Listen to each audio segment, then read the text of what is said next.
Good morning. This hearing of the Subcommittee on Nutrition Oversight and Department Operations, entitled Examining the Proposed ABAWD Rule and Its Impact on Hunger and Hardship, will come to order. The purpose of today's hearing is to examine proposed changes to a long-standing USDA Able-Bodied Adults Without Dependents, or ABAWD, policy that will impact a significant number of SNAP recipients. Such a change demands careful and deliberate consideration. Today, we will have this long overdue conversation. On February 1st, I sent a letter to the Secretary of Agriculture, Sonny Perdue, outlining my serious concerns with the department's proposed rule on ABAWDs.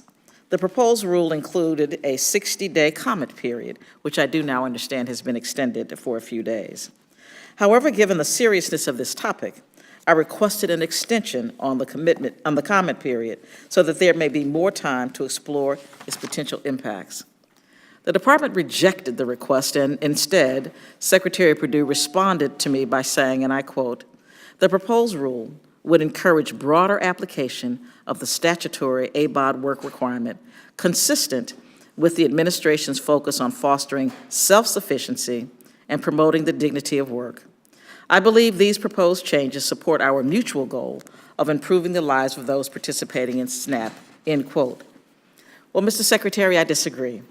The goal of improving lives is mutual. Your methods, though, are harsh, arbitrary, and mean. There is no dignity in taking food from the poorest and most vulnerable of our citizens. It is dishonest and immoral for anyone to assume or suggest that poor people do not want to work, especially— Testing 1 2 3. Test 1 2 3. Hello, testing 1 2 3. Especially if that work only pays an average of $125 per month. And before we go any further, I want to make it very clear. People want a hand up, not a handout, and it is insulting to suggest otherwise. The proposal before us fails to consider that unemployment is not the sole problem for ABAWDs. Many ABAWDs experience other hardships, including lack of housing, undiagnosed mental illness, learning disabilities, and poor health. The proposal before us makes clear this administration does not understand nor care about the lack of access or barriers and hardships that keep many from finding and securing long-term employment. The proposal also tells me the administration foolishly assumes everybody has the same access— Testing 1 2 3. the same access to resources needed to escape the cycle of poverty. If they just worked 20 hours a week, it would solve their problems and move them out of poverty magically. Lifting yourself up by your bootstraps only works if you have boots. What I want to know is what USDA actually knows about those who will be affected by this rule. Based on the report from our witnesses, Mathematica in particular, we are most likely dealing with the poorest of the poor. In fact, I'm still waiting on my request for information during last month's hearing with the Secretary, where I asked what percentage of ABAWD populations are veterans, homeless, have mental or physical limitations, or lack access to public transportation. Were any of these factors analyzed or data collected before the release of the proposed rule? Does the department even internally track this kind of relevant information to better inform its rulemaking and policy decisions? If they were, please present it to us. It's time we call this what it is: a rush to accomplish a conservative political wish list. If this was really about the dignity of work and efficiency of the program, we would wait to see the final results from the 2014 Farm Bill, which provided $200 million for 10 employment and training pilot projects. It is ill-advised to issue a rule without the supporting data or best practices learned from the pilots to better serve the ABAWD population. USDA estimates that 755,000 people will lose benefits and predicts a savings in federal spending on SNAP benefits of $7.9 billion over 5 years. What will happen to the 755,000 people? If the department is so eager to get people into jobs, will the department hire them? The unemployment rate in my district is 9.8%. Where are the jobs? My Republican colleagues love to talk about the surplus of jobs or low unemployment numbers, but we should remember that there's a skills gap at play within this population, and many ABAWDs live in smaller, rural communities where jobs are not as readily available. Was the skills gap taken into consideration during formulation of this proposed rule? Low unemployment rates do little to tell us whether jobless individuals in a specific geographical area lack the necessary skills to obtain gainful work in the community. However, the department proposes to limit existing state flexibility to submit a variety of credible resources and support materials to help tell the story of a Bureau of Labor Statistics unemployment rate. Wait a minute, I'm on this here. Okay, a low unemployment rate does not erase the existence of significant barriers to unemployment in our nation's poorest communities. Without the skills necessary to obtain gainful employment and meet SNAP work requirements, what other options are there for these individuals to put food on the table? I am very concerned about the added burden these proposed cuts to SNAP place on other low-income services and charities like food banks. Every time Republicans trot out calls for welfare reform, they argue the private sector will pick up the slack. Let me ask this. What does $7.9 billion in savings from SNAP mean if it increases the demand for other low-income programs or local charities that are already stretched thin? This proposed rule is nothing more than another attempt by the GOP and the Trump administration to reintroduce the thoughtless House Republican SNAP provisions that were rejected in the 2018 Farm Bill. We passed a bill. Please follow the law. The House and Senate passed a Farm Bill conference report by a historic 369 votes, and the President signed it without delay. Let's just follow the law. Rehashing failed policies is an affront to the democratic process and an utter waste of time. We have seen this administration and my colleagues reciting the same negative talking points about people who are on SNAP time and again, and I'm really very weary of it. Instead of proposing cruel and unsound ideas without merit, let's figure out how to help people in need. Our job is to do the most for those who have the least. Let's just follow the law. I would now turn to my colleague, my friend, the ranking member, Mr. Johnson. Thank you very much, Madam Chair. And I do appreciate Ms. Fudge convening this hearing, and I want to thank our witnesses for their participation. You know, for me, an important foundation of all of this subcommittee's work on nutrition is, number one, that we all want to improve the lives of Americans who are facing hard times. I think that's obvious.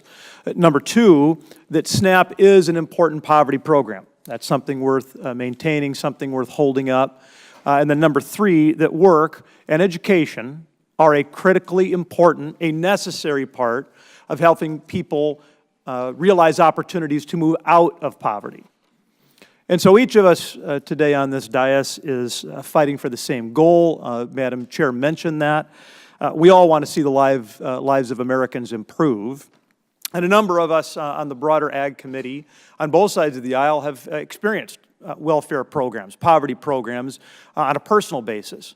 But whether we have or we haven't, we all want to make sure that we maintain an effective and efficient social safety net.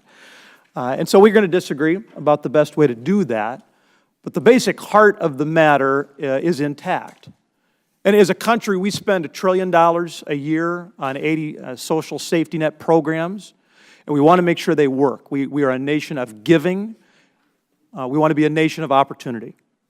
And so able-bodied adults, the ABAWD population, we've been talking about this population for a long time. I know there have been a lot of hearings that have addressed this issue, and I'm excited to have our witnesses today hit on them even more. But from the welfare reform efforts of 1996 to the Farm Bill discussions of 2018, for decades, this group and the broader Congress has been talking about ABAWDs. And I think we've made some progress, but nobody here would say that our work is done. And so I am excited to work together to trying to find a way to do even better, to find data-driven solutions for how we can improve the lives of these ABAWDs. So you may have heard me say, because I say it a lot, that work has dignity, work is opportunity, work is an American value, that we all need help to achieve. And I'm excited to discuss today and in the future how we really can work with the administration, work with throughout Congress to try to make sure that able-bodied adults really do have a good pathway from welfare to work. And that's going to help us preserve these programs, this critically important SNAP program for our most in-need friends and our most in-need neighbors. As the chair alluded to, my side of the aisle has talked a lot about a record economy, record job openings, and I do think that gives us a special opportunity to help people move out of poverty and into work. So for that reason, I want to applaud Secretary Perdue and USDA in taking this regulatory action to make work an even more central component of this important program. These proposed rules, they really are intended, honestly intended, to help work-capable individuals seek new employment opportunities and be in a better position to realize their dreams. Now, some states have taken too much flexibility. They have taken too much liberty with the flexibility that Congress has given them. And I know that has been a bipartisan sentiment in the past, that both Democrat and Republican members of the Ag Committee have said that. And so I'm looking forward to working with my colleagues to right-size the amount of flexibility, to hold states accountable, and move more people off of poverty. The term able-bodied, as we've talked about, is so key to this discussion. And I want to make sure that we are working to empower and not stigmatize the ABAWD population. Of course, Madam Chairman is exactly right that these folks have a certain number of challenges. There are barriers to unemployment, that is inarguable. But despite those barriers, with help, they can still seek employment. They can stabilize their income. They can move to a place of even greater personal autonomy. That's the American dream.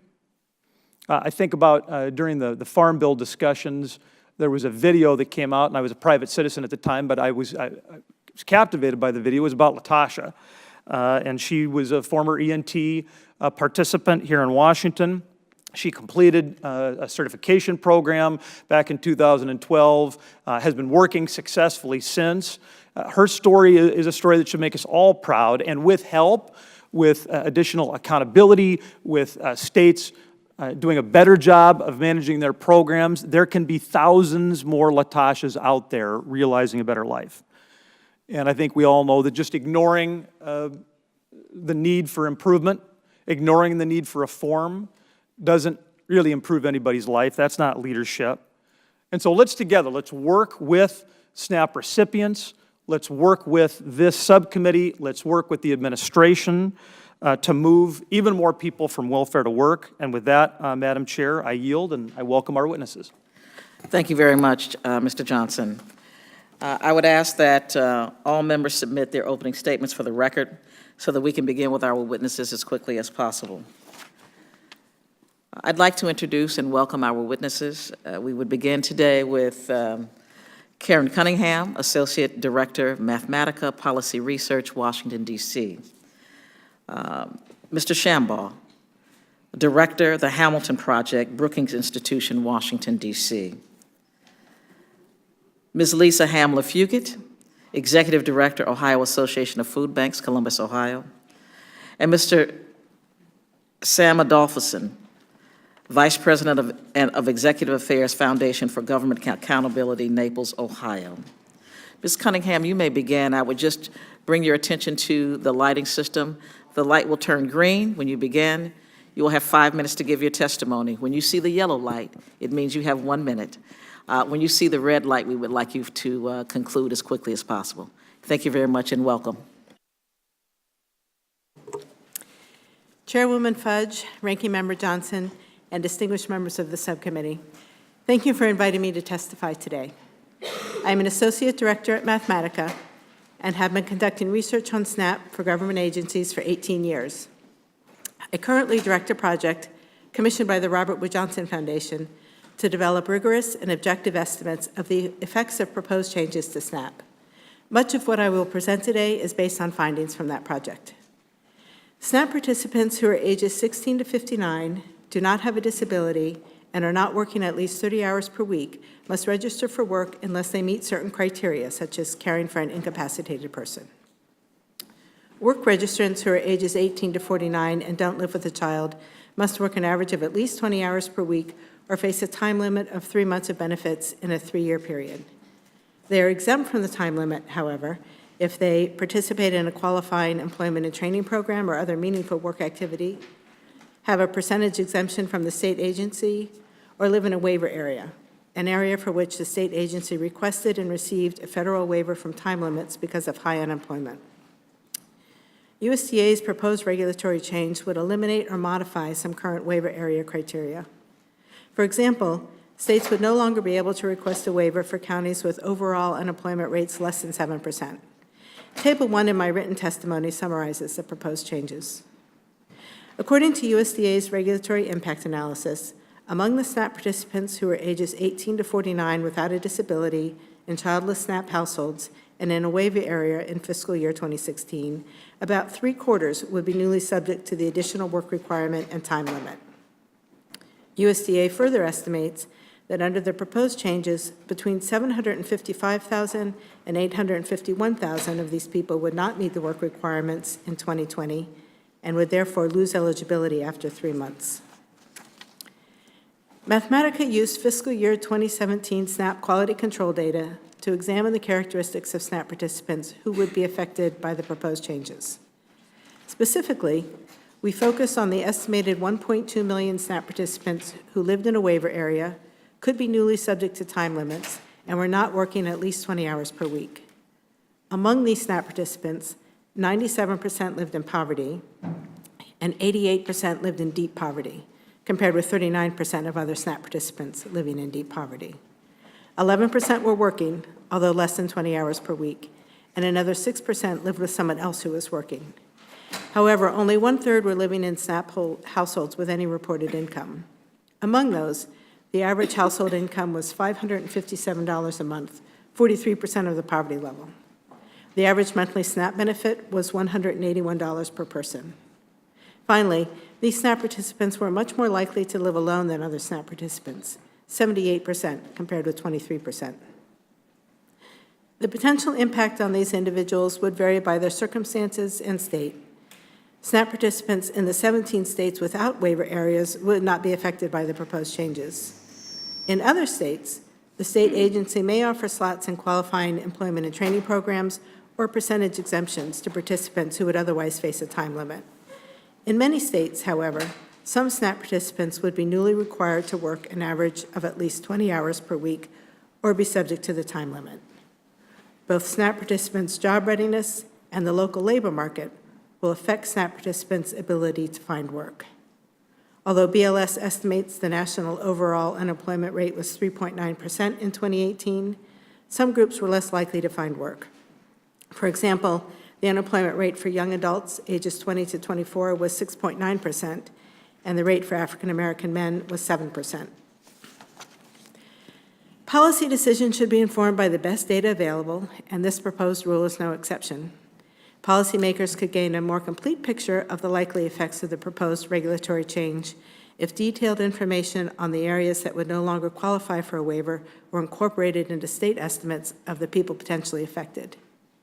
In addition, examining unemployment rates for subgroups of a state population would provide valuable insights into the availability of jobs for SNAP participants and the potential for some groups to experience a disproportionate impact from proposed changes.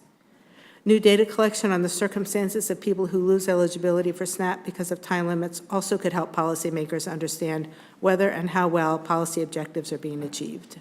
Thank you. I look forward to your questions. Thank you very much for, Mr. Adolphson. Obviously, you're not getting a yellow light for some reason, so when you see the red light, just please try to wrap up. Chairwoman Fudge, Ranking Member Johnson, and members of the Nutrition Subcommittee, thank you for the privilege of testifying. I was brought up in a household that believed in hard work. My dad was a landscaper, my mom cleaned houses. A job was a point of pride, and I can still remember getting that first paycheck from a tough day raking blueberries in rural Maine. For many of us, that's our story. Work is central to our lives. It provides dignity and purpose.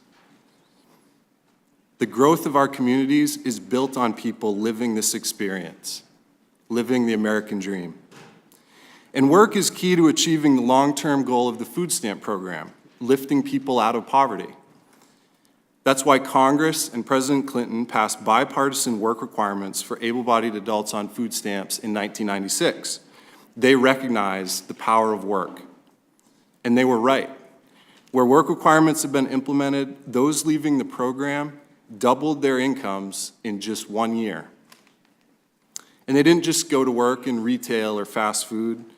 They went back to work in more than 1,000 different industries.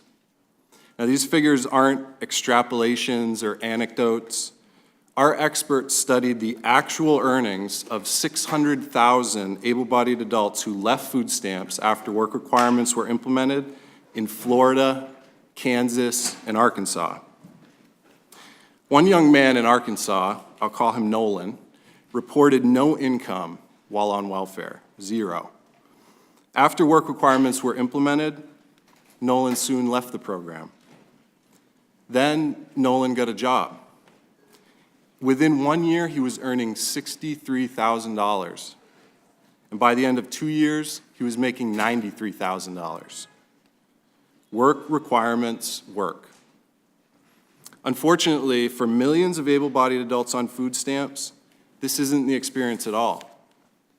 And government bears a big part of the blame. When I was Chief Operating Officer of the Food Stamp Agency in Maine, before we reinstated work requirements, I had 1,000 state employees helping fill out food stamp applications, but no one helping fill out job applications.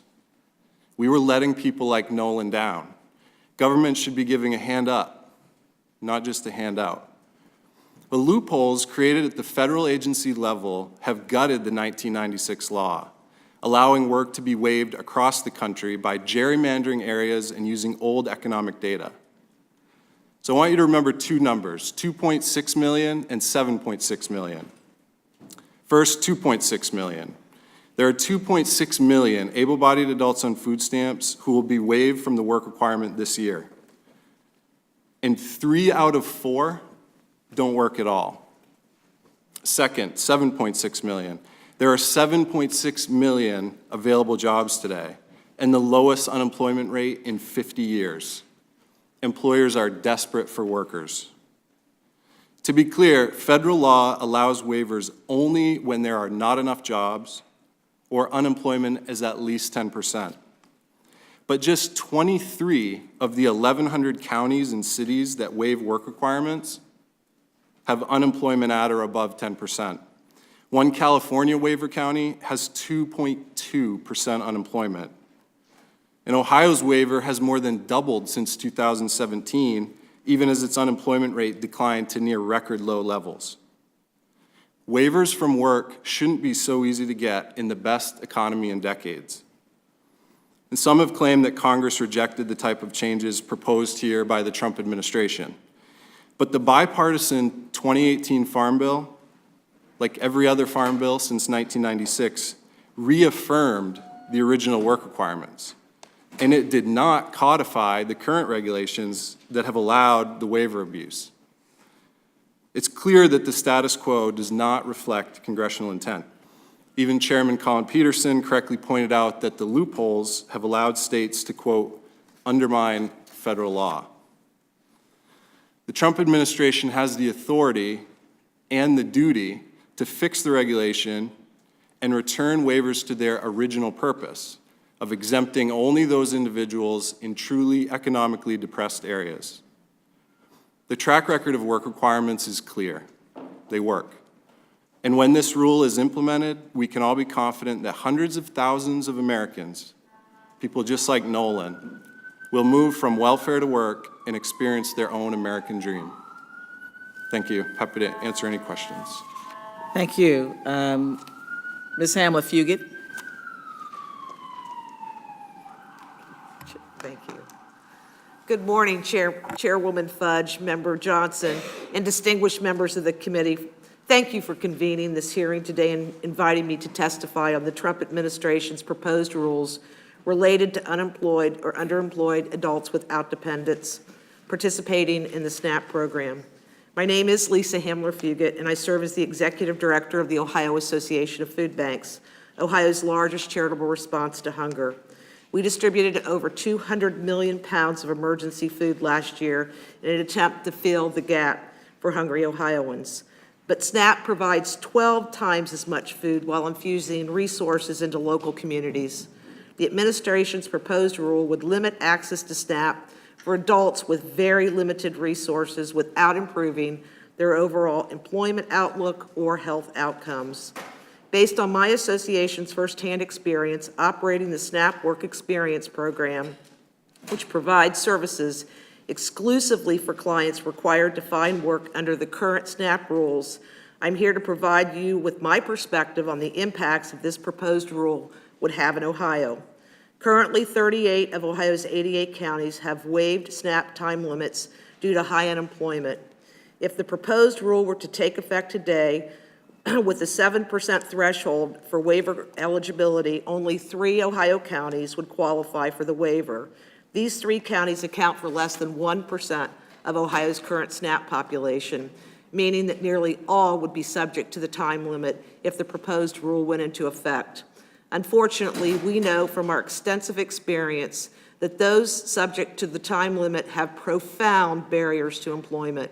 The Work Experience Program conducts in-depth, comprehensive client assessments to determine the client employability and identify barriers to employment. Over the first 2 years of our program, we completed over 5,000 in-depth interviews and gathered information on 5,500 self-reported employment and skills assessments. Our results represent the state's most comprehensive and up-to-date data, information available on this population. Our single largest and biggest takeaway is the term ABAWD is a complete misnomer for who this population is.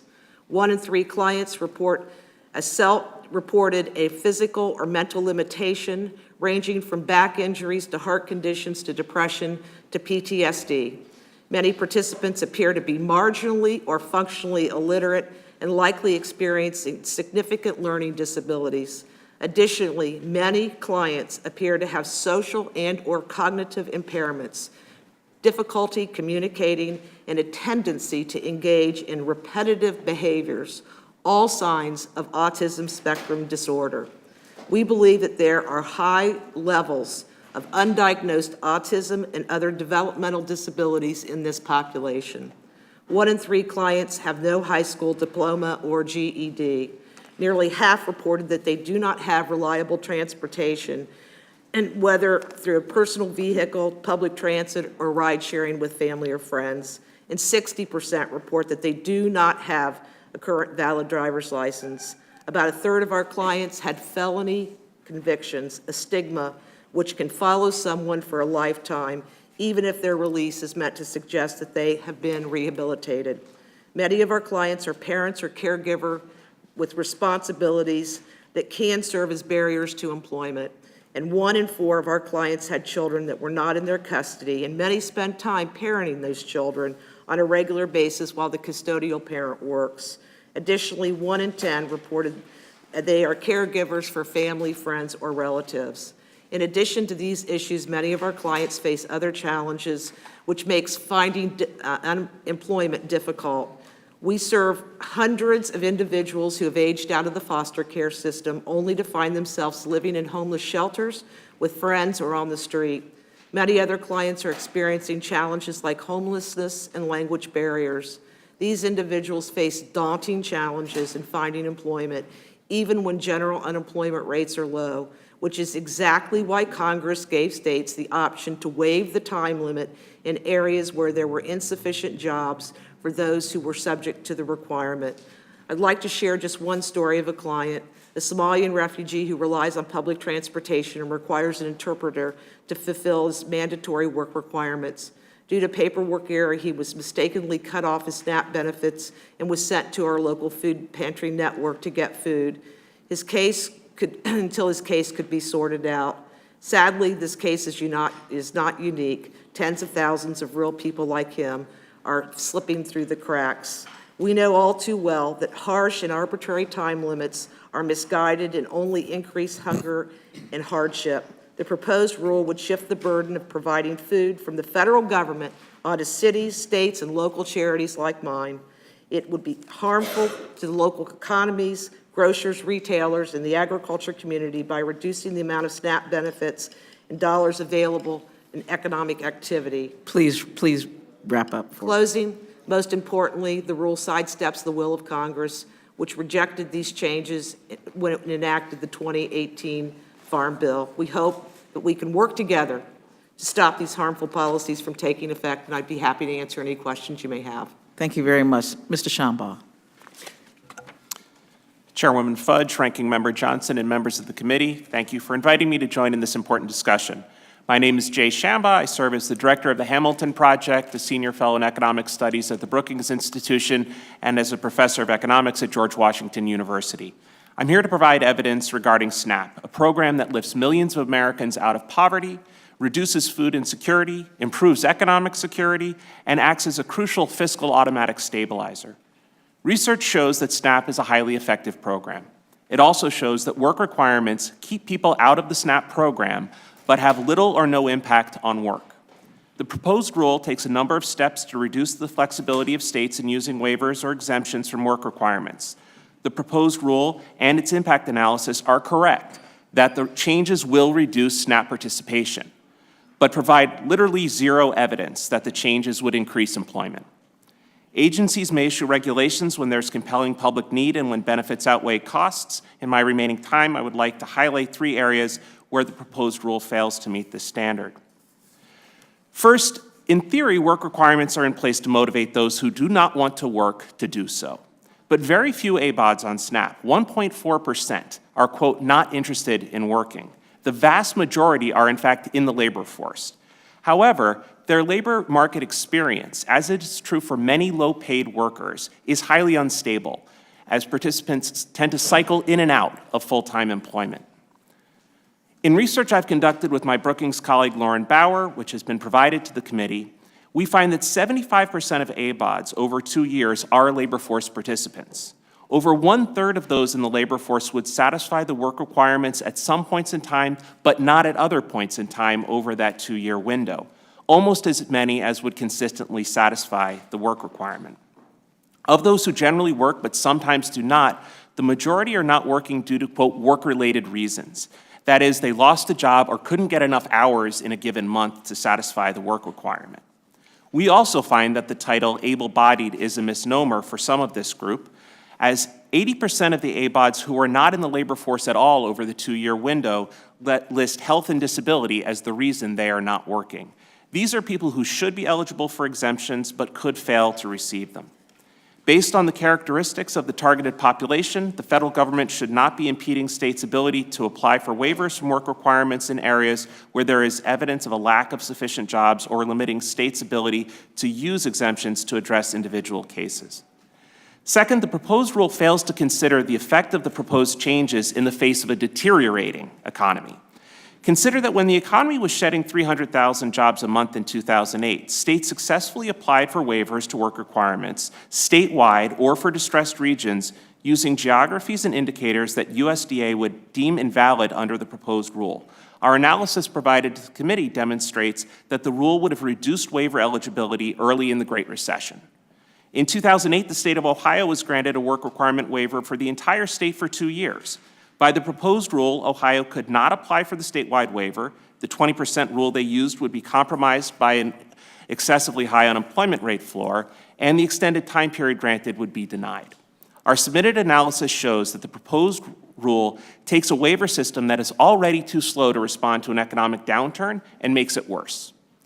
Lastly, the goal of the proposed rule is to incentivize work, but the consequences of the rule is to, in fact, incentivize ABAWDs to reside in distressed economies if they want to avoid time limits.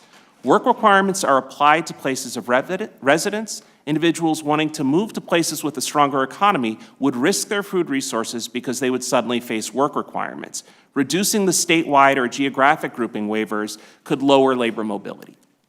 In conclusion, The evidence recommends against expanding work requirements, whether through restricting states' ability to apply for waivers or extending exposure to sanction to parents or older Americans. There are better ways to encourage work within the SNAP program, such as adjusting the earnings disregard, expanding wraparound services, and improving training and placement.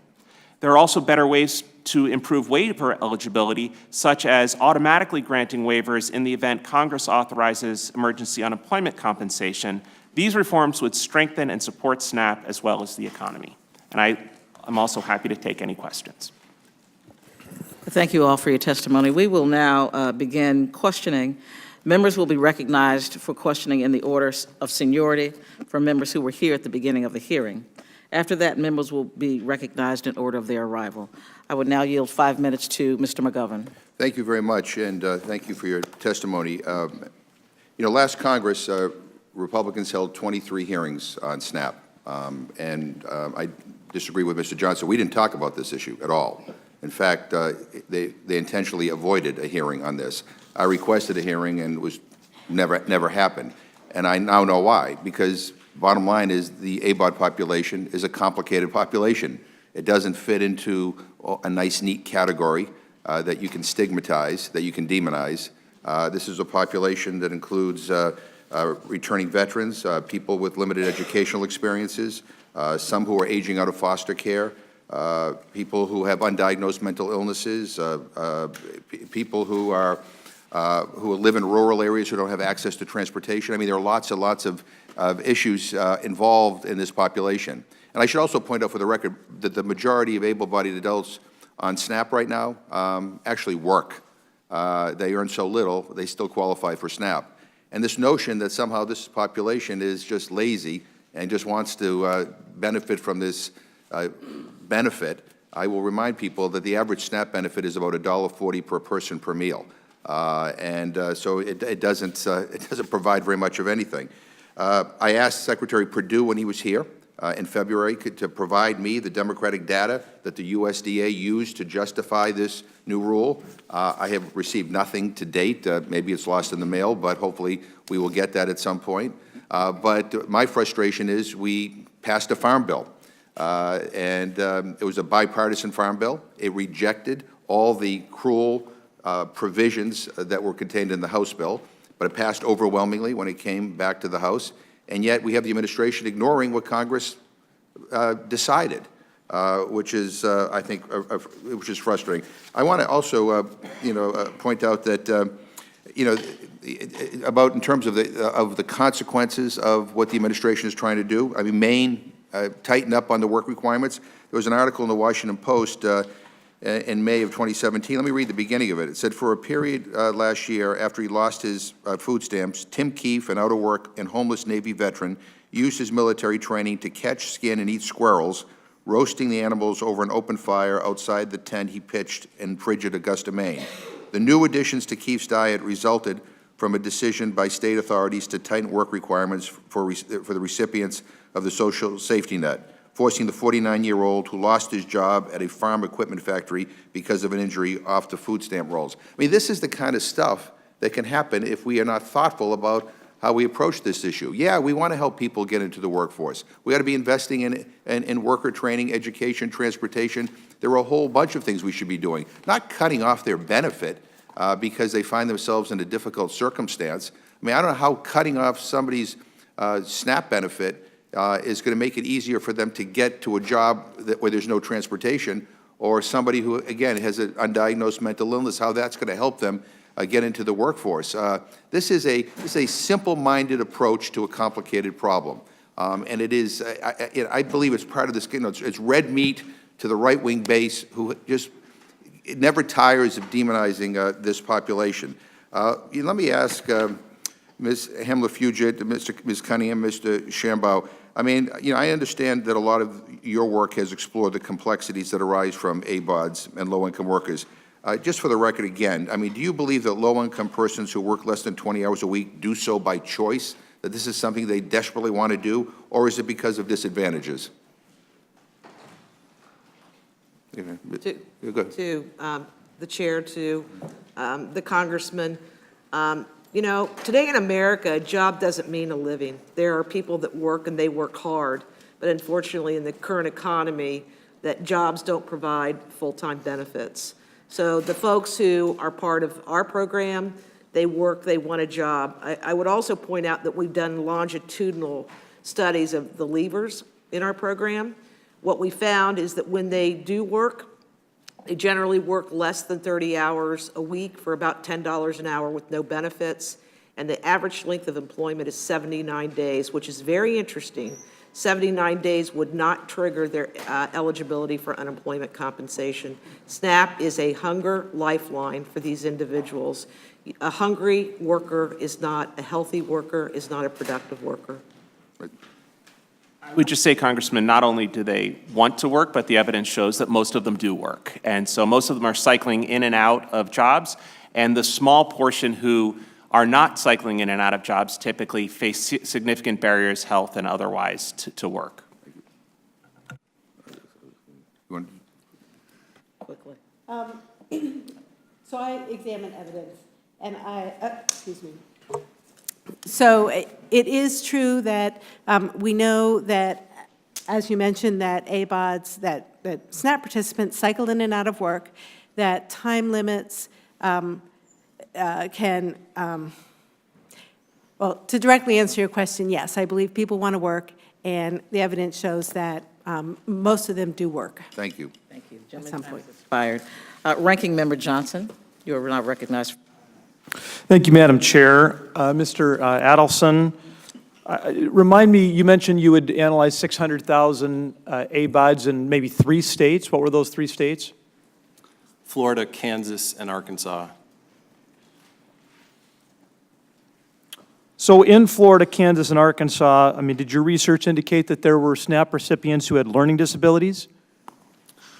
Well, by definition, an ABAWD is not disabled, but then the department, when they intake that person, particularly when the requirement's in place, will screen them for those types of barriers to make sure that they're directed to a place where they can get assistance with those. So in Florida, Kansas, and Arkansas, were there SNAP recipients who were not fully literate? I think that's probably likely. With 600,000 sample size, there were people that had issues that the department would work with them on to help them get back to work. So in Florida, Kansas, and Arkansas, do you believe that there were SNAP recipients within your studied population who were caregivers for family members at home? If they're actually responsible for the care of a child, they wouldn't be considered an ABAWD, so they wouldn't have been in that population. So in Florida, Kansas, and Arkansas, do you believe that there were returning veterans within the studied population? Certainly. Do you believe within Florida, Kansas, and Arkansas that within the studied population there would be people who lacked access to reliable transportation? Yes, there certainly would be. For the folks that left the program, they would have had to earn more income and then come off the program, because if they lack transportation and therefore cannot get to a job or training, they wouldn't have been in the group that we studied that left the program, because they would be exempt from the work requirement. So I guess I'm a little confused, sir, if the populations within those states, I mean, they sound an awful lot like the populations in my states, and an awful lot like in my state, an awful lot like the populations in the states that the other witnesses described. I thought you said that there were successes for those populations that moved off the program. Did I misunderstand you? Oh, absolutely. And I think that's what's concerning about the way the waivers operate right now, is you have states doing very well with implementing the work requirement fully, in Florida, for example, and then you go to California and you have nearly 1 million people who have no work requirement. They're similar populations, they're similar income levels, they're the same age, same type of household situation. So the waiver makes for a very uneven application of the program rules. So this has worked in some states. Is that what your research indicates? Absolutely. It's been very effective. So give me a sense of the types of supports that exist, things that states can do to help ABAWDs find meaningful employment. Sure. There's a whole number of things. The federal government funds employment and training, a portion of it at 100%. States can get a 50-50 match for things like job search, education, job training. They can get funding for transportation. They can even buy equipment, like things like boots, if they need those for their job. And so states really can be very hands-on in helping people. The challenge is when you don't have the requirement in place, it also waives the requirement for the government to help them. They're simply sending them the benefit month after month, maybe checking in once a year for recertification, but they never really engage with them to find out where they can help. Well, this is a population that clearly does have challenges, and no one should dispute that. I think you did a nice job, sir, of explaining that in the states you studied, there were people who had challenges. And I know my friends, I mean, Patty, who works as a retail clerk in Mitchell, who has some, I think, serious barriers. I think Mike, I think Paul, my friends who work in Mitchell, they have, I think, some challenges that I don't have. They have found meaningful employment. It is a meaningful part of their life. I think it's important that we remember that nobody is denigrating these folks. Nobody is suggesting that their path forward is easy. I think we are called to do an even better job than we're doing in helping them, and work is a critically important part of that process. I want to thank you for your research, sir. I yield back, ma'am. Thank you. Ms. Adams is recognized for 5 minutes. Thank you, Madam Chair, and thank you to the ranking member as well, and to the individuals who are here testifying. Thank you. Before I begin, I just want to reiterate that USDA is unilaterally changing rules around requirements for ABAWDs, despite Congress's negotiating a farm bill at the end of 2018, which explicitly avoids changing these requirements. And while North Carolina does not currently have a waiver, lawmakers in my state are assessing the need to authorize waivers for some counties that meet current requirements. But you know, because states can do, doesn't mean they will do or that they are able to. But I'm deeply concerned that the proposed changes will take away needed flexibility for my state to help communities and individuals who are struggling with unemployment, opioid addiction, and other barriers to work. Ms. Hamler-Fugit, Mecklenburg County is a part of my district. It's an area with a strong economic and population growth, and even in our county, we have more than 7,500 ABAWD individuals who are unable to find work, full-time work, and they are receiving SNAP benefits. So if you could imagine the countless regions, especially in rural areas, that have seen years of stagnant growth and continue to have high unemployment, the lack of access to work and the chronic barriers to work that many of these individuals face are some of the reasons that USDA estimates that 755,000 people will lose food assistance. And so the rule will really force people who haven't been able to find work to enroll in ET or somehow find work when it's been impossible before. So with your experience in this space, do you think that it makes sense to ask E&T programs to do more than double the enrollment and programming with no funding? And what do you think the impacts will be to the quality of training? To Congresswoman Adams, I can assure you that based on our firsthand experience in Ohio, that slots just don't materialize. You have to have an infrastructure that is set up by the county or the state that does require funding as well to provide these services, and then the support services to get individuals into those work and training slots and ensuring that if they are available, that they're being trained for jobs that are currently available. It is a very expensive endeavor, and I've just done some numbers based on Ohio. If Ohio were to lose its current waivers in 35 counties, and estimating that about 75,000 individuals would have to have a slot made available to them, the cost associated with that would be about $600 million. On average, the cost of a good employment and training program varies from $4,500 on the low end to about $12,000 on the high end. Thank you very much. Let me Thank you. just move on to ask Ms. Cunningham and Mr. Schomburg. According to the National Education Association, more than 2.5 million children are being raised by their grandparents or other relatives, because families are dealing with parental alcohol, substance abuse issues, and others. So as a result, they face obstacles in securing an exemption from ABAWD time limits. So how do you see this rule impacting those struggling with opioid and other forms of addiction? And do you expect that there'll be unexpected consequences for the children? This is to Mr. Schomburg and Ms. Cunningham. Well, I think as has already been mentioned today, we know that there are people who are in the ABAWD population who sometimes are taking care of children. And so they're not considered a caregiver because they're not the primary caregiver in some cases, but they have some responsibility for children. So having them lose SNAP benefits would take resources away from a family with kids. So I think that is something that certainly is a concern. Okay, Ms. Cunningham? Sure. Well, another population that would be affected are non-custodial parents. So not only grandparents, but if you're looking for non-custodial parents to contribute to their children's well-being, it's important that they have a job. It's important that they're supported while they're looking for a job. Unexpected consequences. I've got about 23 seconds. Unexpected consequences. Non-custodial parents are critical to the well-being of their children, and so we want to support them. Thank you, Madam Chair. I yield back.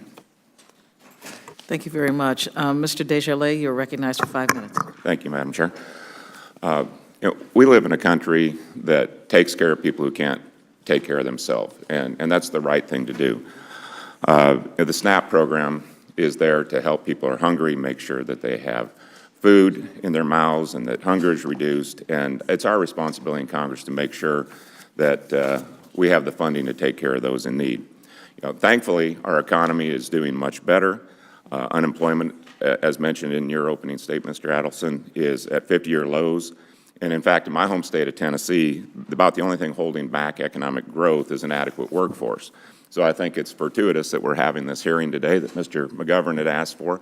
It seems like we probably agree on a lot of things that we're just not even seeing here. The fact that able-bodied people who can work, should work, I think is a pretty common concept. I asked Secretary Perdue when he was here last month if he had any idea why there's so much pushback to this idea, and he responded, "I have no clue." I can understand that when you look statistically that across all political spectrums, about 80% of people believe that able-bodied people who can work should work. So we just have to figure out how to get that done. And I guess I'd like to ask our witnesses, in concept, do you agree that able-bodied people who can work should work? And we'll start at this end. Yes, I agree. It's best for everyone, for the individuals. Okay, Mr. Adelson? Yes, I do. Okay. Yes, sir. Yes, I do. So that's a great place to work from. We all agree that that should happen. And the problem is, how do we do that? And we've heard of all kinds of barriers that stand before us. And, so it's our job to solve that. Mr. Adelson, within the framework of the existing funding for employment and training, what changes have been made to increase the effectiveness of those funds? Or how are we making it easier for people to find work and transition into the workforce? Sure. Well, the funds and programs you mentioned, Congressman, are really critical, and we can't leave that piece out. We put a lot of money into employment and training, not just in the SNAP program, but also across the board, as was mentioned. We have adult ed, community colleges, DOL, career one-stops. There's a lot of resources designed to help these precise individuals. And for them to really be effective, the key is that people actually utilize them. And we have seen problems where when these programs are purely voluntary, there's no type of requirement in place, there's been very little participation. And what we really want to see is these folks utilizing all those great resources that are being provided. And so I think that's one of the key values of the work requirement being in effect, is it connects them to those resources, where otherwise we're just loading the EBT card every month and we're not really working with them on getting back to work.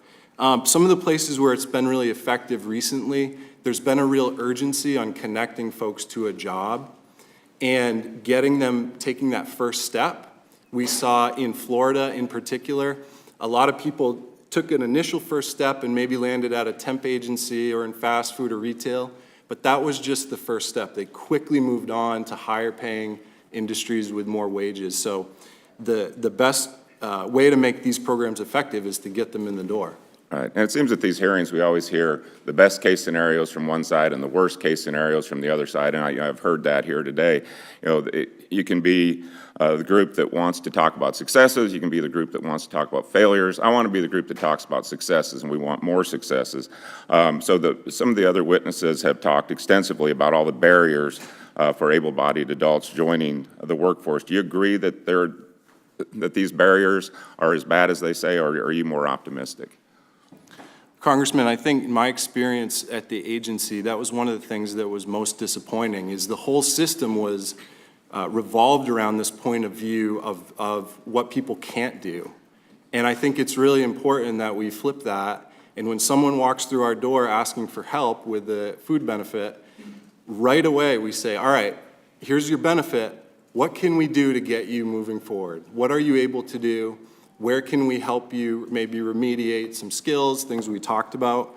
But we really need to come at it from the point of view that these individuals are very capable, they can work, they can improve their skills, their education, and meet them at that point, instead of starting right off the bat by having a long list of everything they can't do moving forward. Well, I would agree. I think that we need to try to succeed, not just accept failing. And thank you for your testimony, all of you, for being here. I yield back. Thank you. Ms. Schreier, you're recognized for 5 minutes.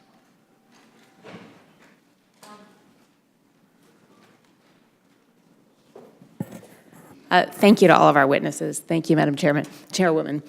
I wanted to first just repeat some of the really interesting things that I heard, because I think they really deserve emphasis. So one was that, I believe it was you, Mr. Shamba, who said, work requirements keep people out of SNAP but have little to no effect on employment. And I thought that was a really profound statement. Then another that I believe you said it, but others said it as well, was that the able-bodied workers without dependents is really a misnomer, that it misses a lot of people with undiagnosed mental illness, learning disabilities, and people on the autism spectrum who really are not truly able-bodied. I thought another really important point was that the average benefit is $1.40 per meal. And I think about how we are nickel and diming over this benefit that is providing nutrition to people in need. I heard that only 1.5% truly don't want to work, which is a small number, and in my opinion, not enough to throw the baby out with the bathwater. And that the unemployment rates just don't paint a true picture, because the skill sets needed may not match where the job openings are. I wanted to talk a little bit about the state of Washington. So the state of Washington is firmly committed to improving the lives of those on SNAP through work, by helping beneficiaries become self-sufficient through good-paying jobs. In fact, in 2018 alone, the state spent $22 million of its own money on top of federal funds on SNAP employment and training programs, otherwise known as SNAP E&T. And making this investment among the top 5 states in the country. And in addition, we were granted one of 10 SNAP E&T pilots that were funded in the 2014 Farm Bill. In 2016, our Assistant Secretary for Economic Services, David Stillman, testified before this committee about our state's successful education and training program. And under his leadership, the best practices learned are now being shared with others throughout the country.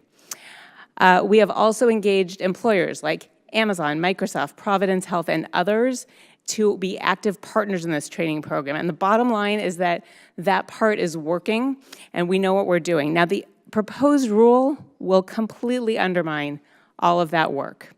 Our governor agrees, and in fact, I'd like to enter into the record Governor Jay Inslee's letter of comment on the proposed rule, because it talks about the devastating impact that this will have on our state's 91,000 ABAWDs. I had a question for Ms. Hamler-Fugit, which is this. In Washington, we estimate that more than 43% of our state's ABAWD populations currently experience homelessness, disproportionately higher than the broader SNAP population in the country at 11%. Nearly 60% of our ABAWD population is suffering from behavioral or physical health conditions, including substance use disorder. For these individuals, the USDA proposal would do nothing to help them find work, while adding yet another obstacle in their way, which is in food insecurity and hunger. And the proposed rule would not achieve the goal of promoting self-sufficiency, and jobs would make it more difficult to find employment. So how does this description fit your experience in Ohio? To the Congresswoman, very similar, except Washington State is to be commended for your commitment of $22 million of state general revenue fund to expand your program. Again, Washington residents are very fortunate to have that kind of leadership. Unfortunately, it's the luck of the draw. Other states or counties, in our situation, a county-devolved system, that's up to local county commissioners. So I would say it's very similar. One final remark. What's really missing from this is a standardized set of data. We need to be measuring the same thing. The assessments should be standardized across all states on the information upon intake. These are not social workers that are doing this intake. These are clerks. They are not qualified to make determinations about one's mental or physical disabilities.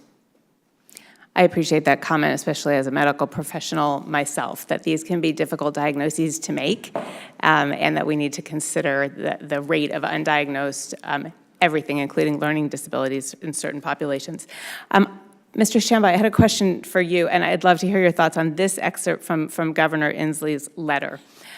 While the unemployment rate does provide essential data, it does not take into account a community's individualized workforce needs, or that its residents may not be well suited to find and keep locally available jobs due to a lack of housing, hard skills, certifications, and employers in that part of Washington.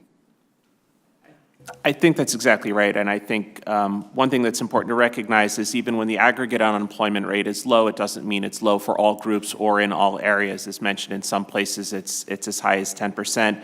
When it first crossed under 7% nationally, it was still 10.7 for people with less than a high school degree. So there are some people who are going to be struggling a great deal even when the overall rate is low. Thank you, I appreciate that. Thank you to all of you. Thank you very much. Now recognize Mr. Hagedorn for 5 minutes. Thank you, Madam Chair, Ranking Member. Appreciate the opportunity. Thanks for this hearing, witnesses.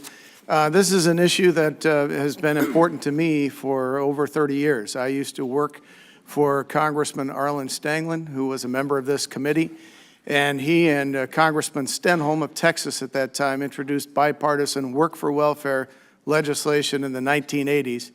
And we had broad support. Couldn't get a vote from the majority party at that time.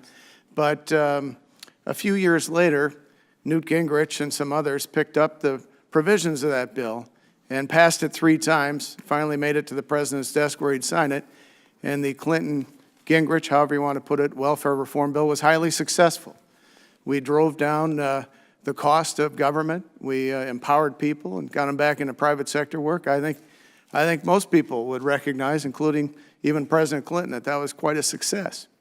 But over time, those work requirements have been winnowed away, and we've had some issues with waivers and things of that nature that they've, some loopholes that need to be closed.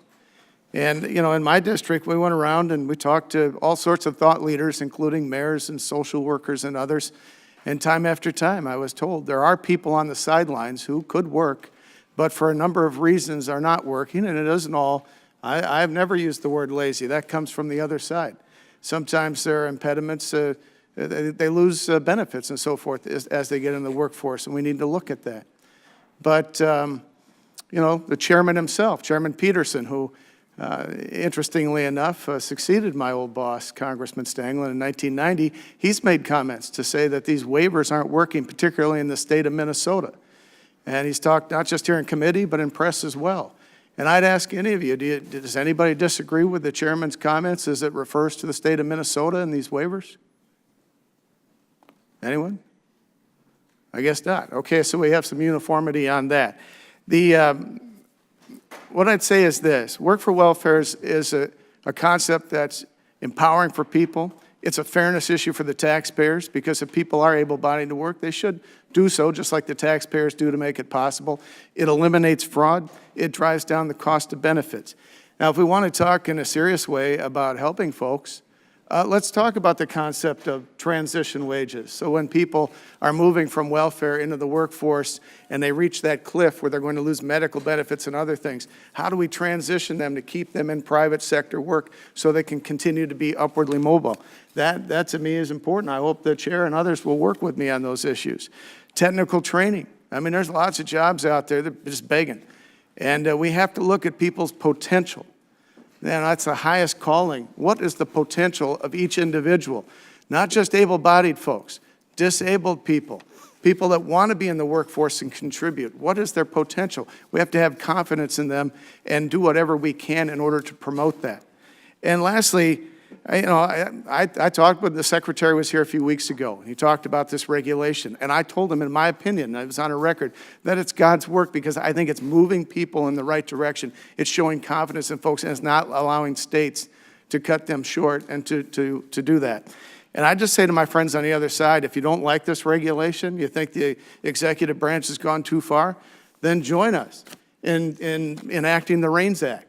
Let's make sure that every regulation coming out of the executive branch has to receive the vote of the House and the Senate and be affirmed before it goes live. That's only fair for all industries. With that, I'd yield back. Thank you very much. Ms. Hayes, you're recognized for 5 minutes. Thank you, Madam Chair.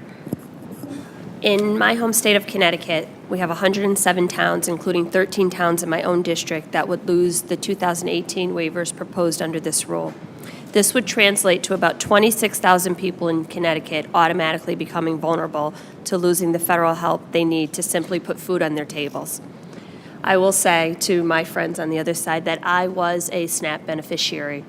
I worked 2 jobs, was grossly underemployed, and was a full-time college student. It was temporary. It took much longer than 3 months, but it was temporary. So while this 3-month time limit for SNAP benefits for ABAWD in theory should only impact adults who do not have children, in practice, it will inevitably and disproportionately impact children and young people. As a teacher, this damaging impact is personal for me. SNAP is the first line of defense amongst childhood hunger. It's also the first line of defense against economic instability and hunger for young people, especially for the 20,000 kids aging out of the foster care system every year. Madam Chair, I ask that I submit 2 letters into the record, one from the NEA that talks about the effects on young children in the classroom, and the other one from Share Our Strength and No Kid Hungry. Without objection. I've seen what a hungry 16-year-old looks like, and it's not much different than a hungry 19-year-old. Hunger is merely a symptom of poverty.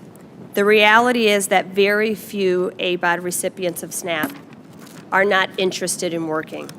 Rather, they are desperately underemployed, undereducated, or in low-wage work that is highly unstable.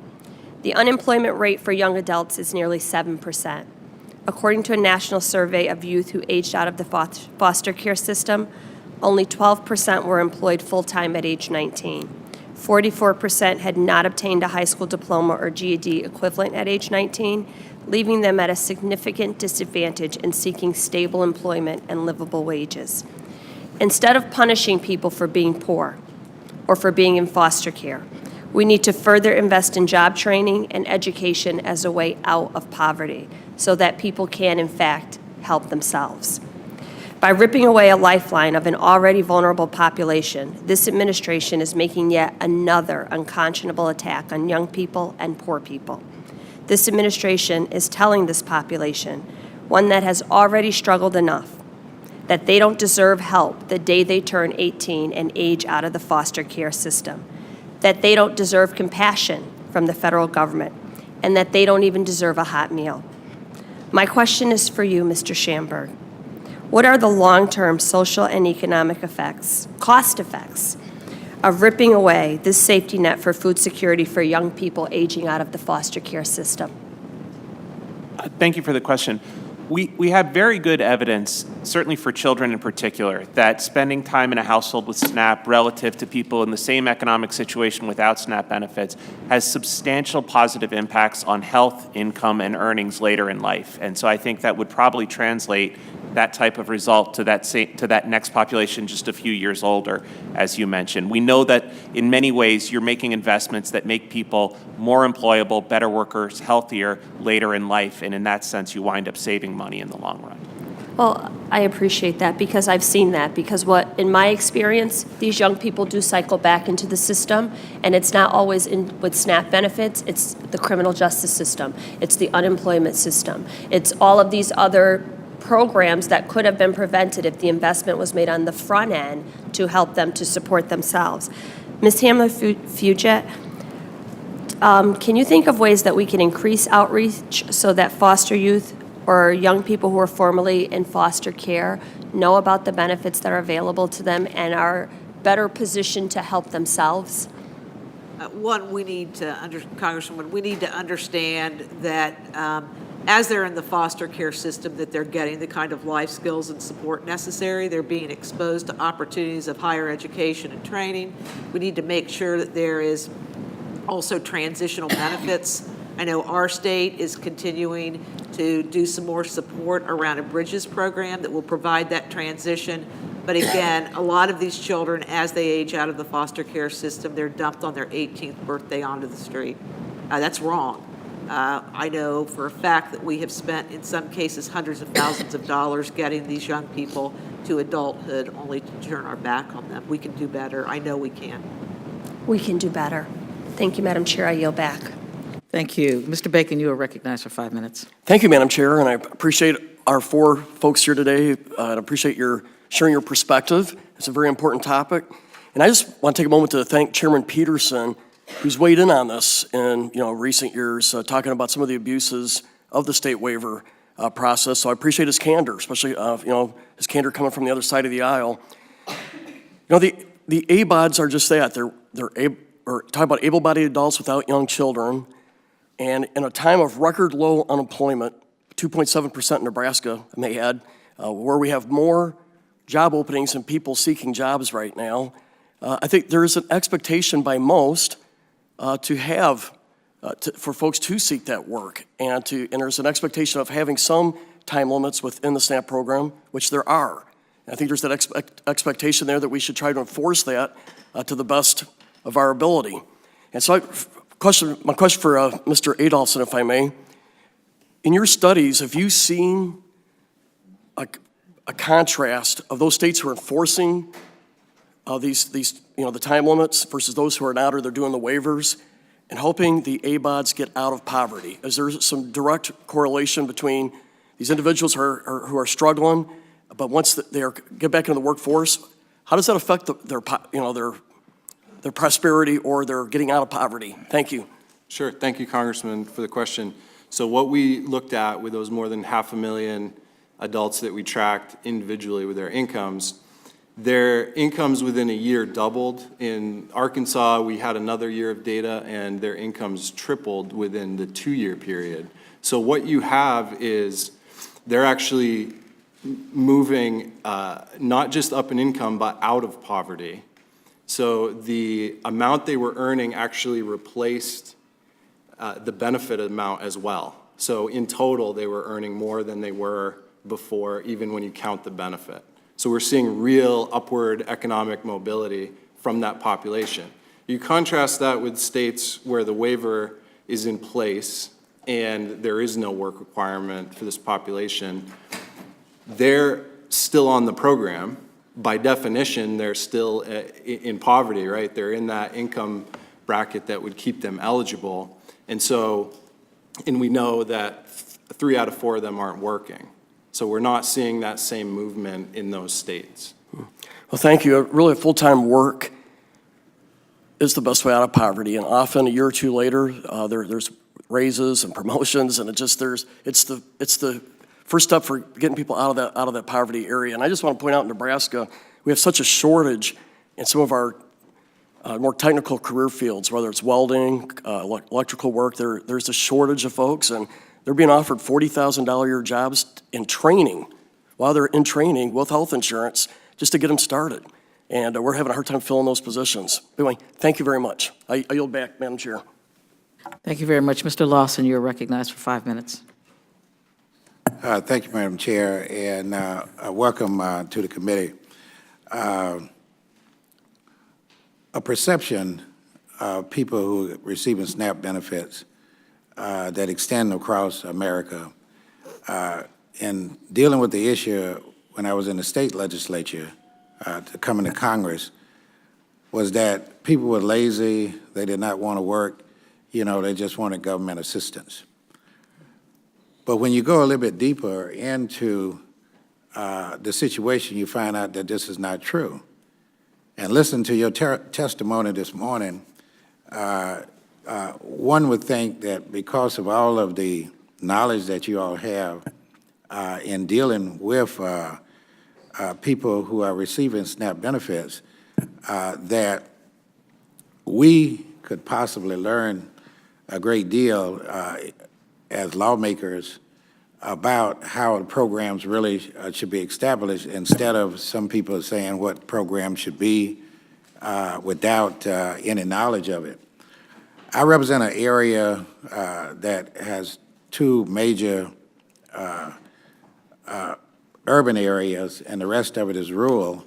And the rural community extend maybe for a distance of about 150 miles between from Gaston County, I like to say from the Chattahoochee River to the St. Johns River in Jacksonville. And in those areas, there's high unemployment and transportation issues where people have difficulty in trying to get into the city. And Florida in itself doesn't utilize the waivers. Now, my question would be simply that food insecurity within college population, student population, which have a lot of student population at universities and at the community college, is growing. And not only in the area in Florida, but throughout the United States. Especially at community college, where many of these students are part-time and they're working and trying to make ends meet to really better themselves. Can you discuss any experience that you've had, Ms. Fuchit, that's right, am I saying it right? Fuchit, okay. At Ohio Association of Food Banks, where part-time students who have benefited from their food stamp status while working hard to complete their degree. Yes. To the Congressman, yes, that's one of the struggles. In fact, in my written testimony, I talk about Mary, a young woman who is balancing both a pharmacy tech career track at a local community college, trying to work for a drugstore chain, trying to maintain that 20 hours of employment while also assisting her mother to care for her younger sisters. And unfortunately, she fell into a situation where, because the sales weren't there in the store, she wasn't able to get her 20 hours, that then put her SNAP benefits in peril, which then her lifelong dream of becoming a pharmacy tech, the first generation to graduate from high school or from college, was left in the peril where she was looking at having to drop out of college. I also want to say, as Ohio's largest charitable response to hunger, I'm sure that your food banks are in a similar situation. The greatest demand we are currently having is for colleges and universities, both technical schools and four-year institutions, as well as our K-12, to come on site and set up food pantries, not only to feed their students, but also to be able to feed the families of those students as well. Hunger is a problem in America. In my great state, it affects 1 in 6. Hunger looks a whole lot like you and me, and it lives just 6 doors down. That's incredible, and I noticed that many of the universities now are setting up food banks and working with some of the local grocery exchange. And one would think that once you're in college, and you have this ambition to go to college, that there would be resources there with the financial aid and so forth you get would help you through this. But most of those students who are also receiving financial aid and assistance, I know I have time running out, also have to rely heavily on food banks in the community as well as other people who are working in those communities. With that, Madam Chair, I yield back. Thank you very much. We will now recognize Mr. Davis. You're recognized for 5 minutes. Thank you, Madam Chair, and thanks to the panel. I'm starting my 4th term here as a member of the House Ag Committee, and I think we can probably all agree as Republicans and Democrats that the issue isn't about getting people off of SNAP benefits. The issue is about making sure that people who are on SNAP benefits have access to the jobs that we know are available in this country right now.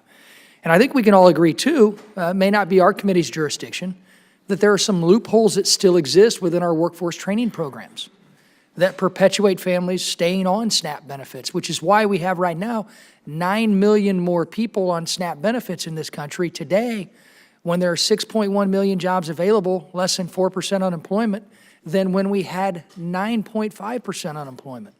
So today is a day that I certainly hope we can take your testimony and come together and try and find solutions. In the 2018 Farm Bill, obviously a lot of us here in the House wanted to try and close what we saw as a loophole in our workforce investment programs by allowing for investment within SNAP education and training to allow families to go get training for jobs that we know are available in our communities. If we don't do it now when unemployment's at 3.9%, we're never going to do it when unemployment's at 9.5%. Help us come up with some solutions. Help us come up with some solutions to allow families to get money to go back and get training so they don't have to worry about what they can or cannot buy at the grocery store anymore when they're doing everything they can to get a job in our communities that we know that are available. It's very frustrating to me that this debate becomes more about politics than clearly it does about policy. That is a very frustrating point for me as a legislator, and I certainly hope now that we have the other side in charge that we can come up with some solutions, because that loophole in our workforce investment system still exists. And if we do nothing, we're not helping those families who want to get off of SNAP benefits. So that's my point. Being from Illinois, I also have an issue with the waiver process. Following the passage of the 2018 Farm Bill, I sent a letter to our then governor of Illinois, Bruce Rauner, asking what justification that the state of Illinois had to waive the ABAWD time limit in 101 of 102 counties. While individuals should not be penalized if jobs are unavailable, I inquired regarding what steps the state had taken to encourage the SNAP recipients to get training for employment. And the governor's administration at the time claimed a need for a waiver was due largely to administrative burdens, not out of any particular necessity in all of the 101 to 102 counties. Administrative governmental burdens. Again, it's cruel to do nothing to help a system recover. It's cruel not to help families get training for jobs that we know are available even in the rural communities that I serve. That's what's cruel. Now, Mr. Adelson, I got a quick question for you. Why in the world, a state like Illinois, where we have low unemployment, why in the world did our governor ask for a waiver for 101, 102 counties? Thank you, Congressman. You hit on it already. One reason is it's driven by the workload on their end, or perceived workload on their end. And the other reason is simply to maximize the number of people that are waived. We've heard that explicitly from states. That's what they're doing. They're not looking strategically at where are people actually unable to get work or get into training. They're just looking at how do we maximize this waiver to cover as many people as possible so they don't have to be engaged, which is a problem. That's exactly what the rule tries to do. Is it's not getting rid of the waiver. The waiver exists. It's in federal law. It's just making sure that it can only be used where it's actually targeted. On the administrative side, I heard the same thing in Maine. I've heard it in many other states. Well, That's a lot of work. Well, first of all, that's the job of the government agency. So yes, it's going to take some work. That's the job. On the other hand, it really hasn't proven to be an administrative burden in any way. The systems are all set up to do it because of the 1996 law, and it's work that they're already able to do. And I would just say, Congressman, quickly, I've heard a couple times the mention of college students. There are other ways to meet this requirement other than working part-time. And individuals who are enrolled at least half-time in any recognized school, training program, or institution of higher education are exempt from the requirement. So that really doesn't come into play with this particular population or waiver. Great point. Thank you, and I yield back.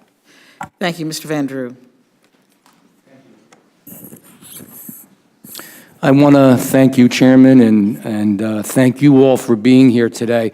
You know, this is obviously an issue of great concern all across the country and in so many of our communities. And I find an interesting and intriguing part of the conversation is it seems as if we've almost gotten to a point where we're saying we're either going to have programs to train individuals or we're going to give them SNAP benefits. And I don't really believe that's the issue. I believe the issue is that at certain points in people's lives, they need benefits in order to move on to the next point of their life. And that's really the hope and the desire of what we should be doing here. This proposed rule is going to have a major effect in many communities across the country. I come from an interesting district. I'm coming from the state of New Jersey, and everybody always assumes because New Jersey is generally a wealthy state with a high per capita income that a lot of these issues don't exist. They exist in our urban areas up north, and they exist in my district, which is 40% of the state. I have 40% of the state. I have 8 counties and 92 towns, much of it rural, much of it seasonal, so we have a lot of shore communities. And what does that all mean? That means that a lot of folks don't have an easy opportunity to find access to full-time good employment year-round. We certainly don't have the type of transportation that makes it easy, and we don't have some of the other amenities. I would point out in one of my deep south counties down in South Jersey, it was only a number of years ago that we got our first county college. So, you know, it's different. It depends upon where you live. It depends on what the issues are. Unemployment is not unemployment everywhere. It's not the same. The numbers don't mean the same, and employment numbers don't mean the same thing everywhere. So in northern New Jersey, if you're in the financial industry, that's a whole different thing if you are picking cranberries down in South Jersey. And I think everybody has to realize that and understand that. So it isn't either or. You can do both. We do have to train people. We do need more transportation. We do need more opportunity. We all want, every single person up here wants everybody to work all the time. That's the goal. But in the process, people fall through the cracks, and that's what we're talking about. Jobs just aren't always as easy to come by as some of the statistics show. One of the interesting parts of this is the administration expects about $750 million of people to lose food assistance under this proposed rule, and probably would save, if my understanding is correct, about $15 billion in federal savings from the cuts presented as a primary benefit of change. But what are the costs, or what is the involvement going to be to those food pantries? So we have food pantries, and I deal with them and I visit them, and there's lots of good people who work real hard. They really are. They're hardworking people. They're just not making as much money. And they go to the food pantry, and that helps them get through while they're trying to educate their kids more, and they're trying to work harder, and they're working their 2 jobs, and God help them, sometimes 3 jobs. They're going to be getting hit more. They are going to have greater requirements upon them. And who's going to fill that? How are we going to take care of that? What's going to happen there? Or do you believe anything's going to happen at these food pantries and these types of facilities that exist out there? And I guess that's a question for Ms. Hamler-Fugit. To the chairman, to the congressman, food pantries can't do it. Our food banks in 3,540 member charities are already overwhelmed. 80% of our member charities are faith-based organizations operating on budgets of less than $25,000 a year. They are overwhelmed with the demand, not only from working people who work every day and play by the rules, but aren't earning enough to meet their basic needs. More senior citizens than we've ever seen. We are an aging state. They are the canary in the coal mine. More grandparents raising grandchildren, and now we place this additional burden on top of folks who have lost their SNAP benefits through no fault of their own because they can't find paid employment or work experience opportunity or SNAP employment and training program. We can't do it. SNAP is the first line of defense against hunger in this country, not food banks. So it is your considered opinion then that we're going to fall short, that they literally are not going to be able to keep up and their shelves at times are going to be empty? Yes, Congressman, it happens every day in your community, in my community, and across the U.S. And the last part, I know I'm running out of time here, but I am out of time. I might as well just admit it, right? Thank you, Chair. Oh, and Chair, I have some, also, real quick, may I have unanimous consent to enter into the record Feeding America's comments on the proposed rule regarding able-bodied adults without dependents and its impact on hunger and hardship? Without objection. Thank you. Thank you. Mr. Yoho. Thank you, Madam Chair, and Dusty. Appreciate it. Thank you guys for being here. I know it's been a long day, and before I get started, Madam Chair, I'd like to insert a February 19th letter signed by myself and 64 other members in support of the administration's proposed rule. Without objection. Thank you, ma'am. I think, you know, as we look at this, I think it's shameful that politics gets involved in this because it shouldn't. We're looking to reform programs that make America stronger. You know, I think our ultimate goal is we want a strong economy, we want strong job markets, we want people thriving and living the American dream. And I'm not going to bore you with my story going from being broke as a church mouse to being on food stamps to where I am today. The programs are there for the people that truly need it, and we want to make sure the integrity of those programs are there.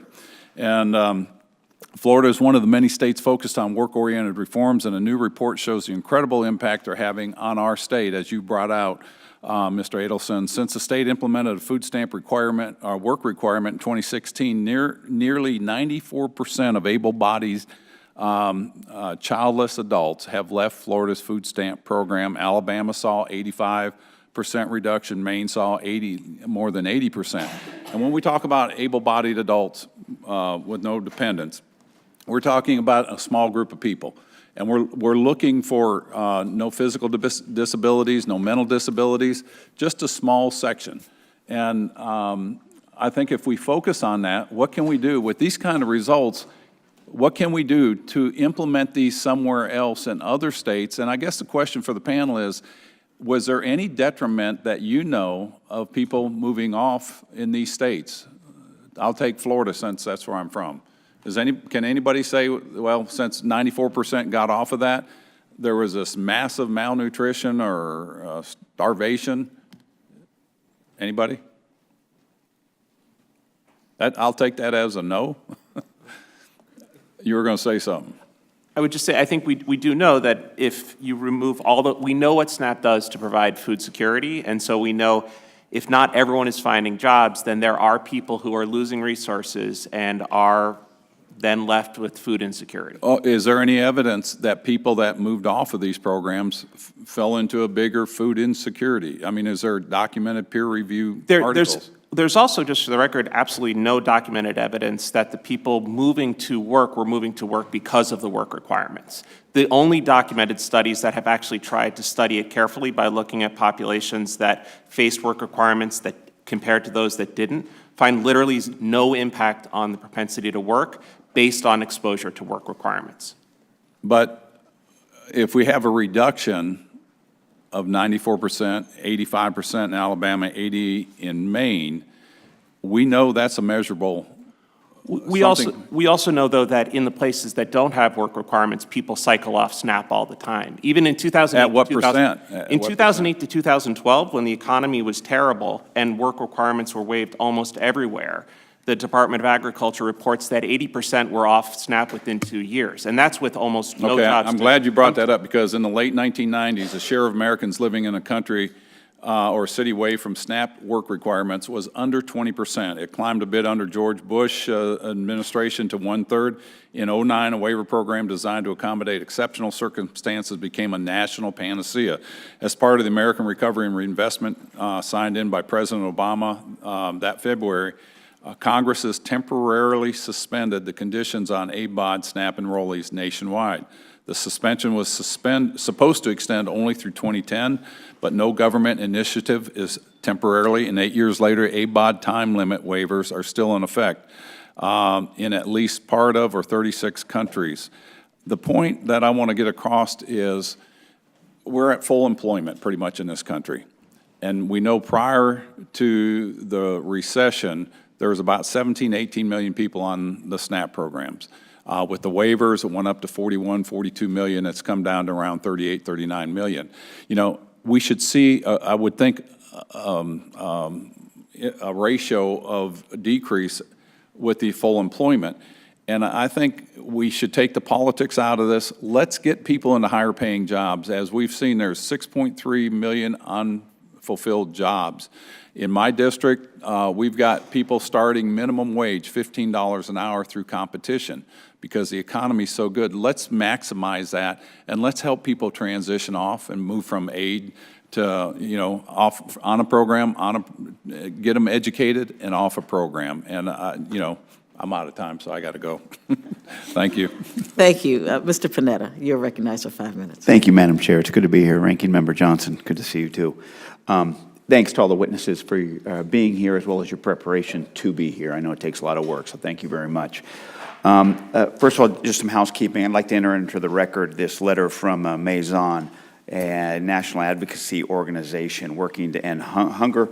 It's a pretty extensive letter, almost a 20-page letter that talks about how this proposed rule would cause certain groups like rural Americans, working poor, and veterans to lose out on many of their benefits and the difficulties that they may undergo if this rule is in place. If I could enter that into the record. Without objection. Thank you, Madam Chair.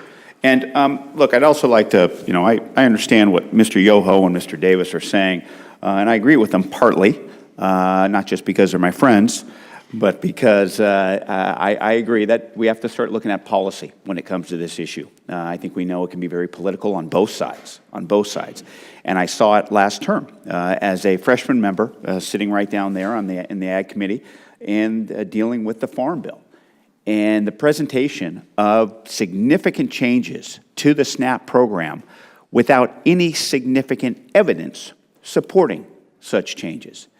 And when I sat there and I asked the chairman about the evidence that he had in support of these changes that would actually work, the chairman's response to me was, well, we got 2 years to figure that out. And I believe that on this type of issue, that is very sensitive, that is very important to my 74,000 recipients of SNAP in my district on the Central Coast of California, we don't have 2 years just to figure it out. We need to basically lay a foundation of evidence to do so. Now, part of that's my background. I'm a prosecutor, and I learned that I just couldn't go into court early on as a young misdemeanor deputy and stand up and say he's guilty and sit back down. I had to prove my case with evidence, and then I could make my argument based on that evidence. So I think that's something that obviously we need to do, not just on this committee and the Ag Committee, but not just on this subcommittee. Obviously, it should be something done in Congress, to be frank. I think that's a common sense statement. But I think this is the type of issue where you see the effects, where you see the politics at play. And I just hope moving forward we can continue to look at the evidence to support these types of programs because we want to help people. That's wholehearted. That's important, and that's why we're here. And I think that this type of program, I think we understand that the evidence is missing. And what we are saying is that we can't just base one metric, a 20-hour work week. We can't just use that to tell us everything that we need to know about a recipient of SNAP benefits. We have to look at everything. And unfortunately, I do believe that this proposed rule does just that. It reduces benefits by singling out a group the USDA assumes is less deserving. those who are deemed able-bodied but are unable to work. And I think that we're learning today that there is more to this story about these recipients' stories that meets the eye, and that this proposed rule will harm those with vulnerabilities that we may not be able to see at first glance. And some of those deemed able-bodied, may actually not be, and others may face difficulties we would not otherwise anticipate.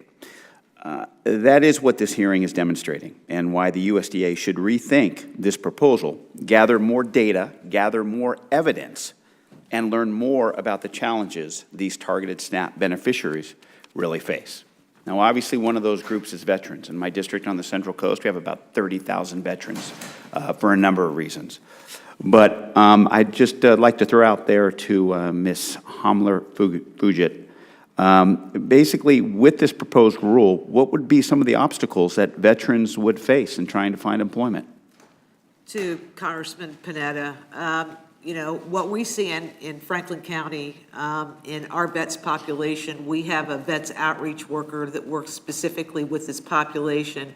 We are seeing servicemen and women who have been on multiple tours of deployment, returning to the community with a lot of issues, mental health issues, jobs that were promised that are not there for them to transition back into, and a desperate need for mental health treatment as well as the transitional supports and housing supports. So again, prioritizing that. If I could just reiterate what you said about the policy needs to be driven by empirical evidence. We have been having this conversation for more than 20 years since this provision went into the 1996 Welfare Reform Act. And that's one thing that I urge all of you to do, is to set the standard for data collection so we can measure this information, measure the participants, measure their outcomes across all states by using the same data sets. Outstanding. Thank you. Madam Chair, I yield back. Thank you very, very much. I thank all of you for being here today and your testimony. But as I listen today, the chair recognizes herself for 5 minutes. If I didn't know better, I would think that this was a hearing about waivers. It is not. If I didn't know better, I would think that there were no job requirements or training requirements for ABAWDs. There are. It's the law now.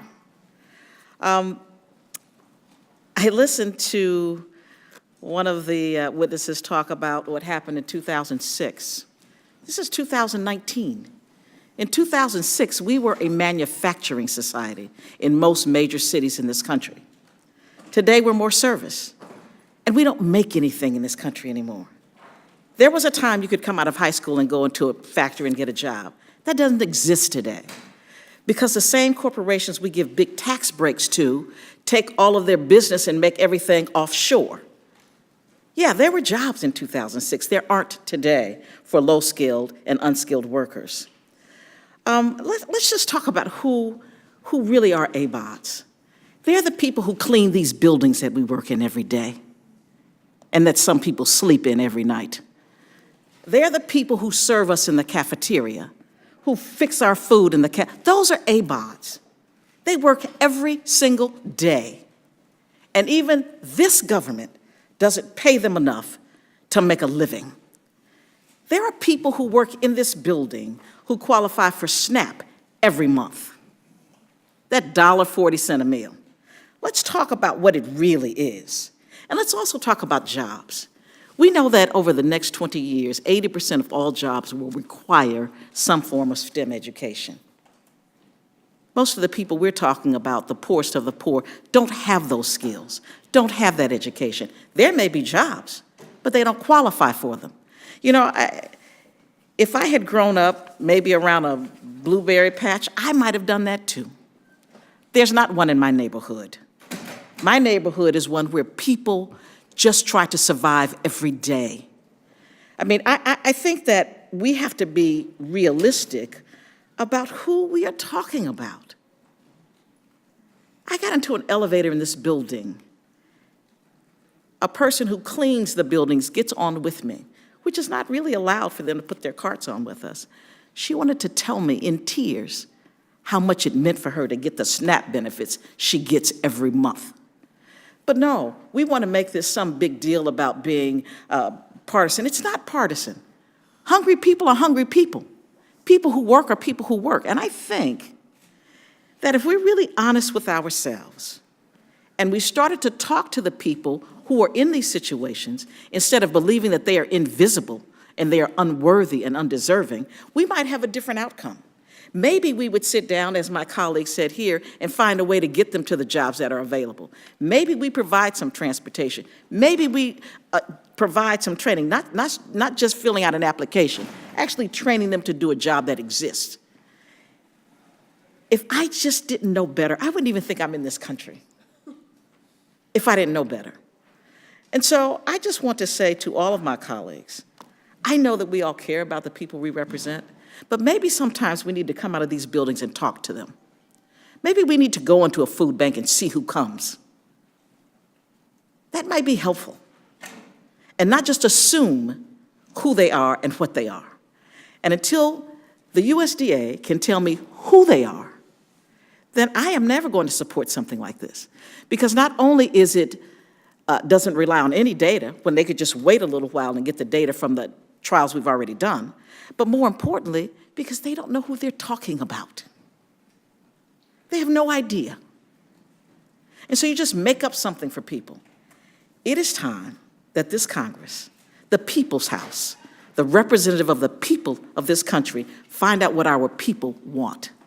And with that, I would close and ask my colleague if he has a closing statement. Oh, before that, Chairman Peterson asked that I enter into the record a letter of comment from Commissioner Tony Laurie with the Minnesota Department of Human Services.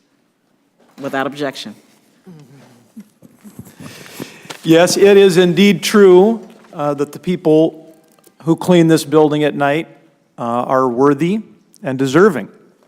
And they are ABAWDs. And of course, it is absolutely true that the people who make the food in the cafeteria, they are worthy and they are deserving and they are ABAWDs.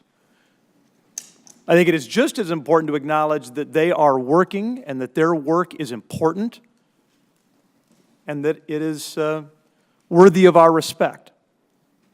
They're working. They're doing what they can to try to eke out a living and put themselves in a position where tomorrow can be better than yesterday. Work does that, and if it is, if a couple of things came out loud and clear that there is a basis for agreement, it is first off that people who can work should work.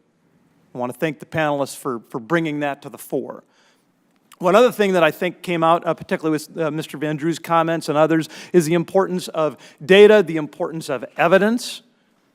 Evidence is powerful, and data can light our way forward, and that's why I'm concerned that there was resistance on the part of some members of this committee to a robust data capture component championed by Chairman Conaway and others during the last Farm Bill discussion. I am hopeful that since we all acknowledge the importance of data, we can work together to have better data capture opportunities in days to come.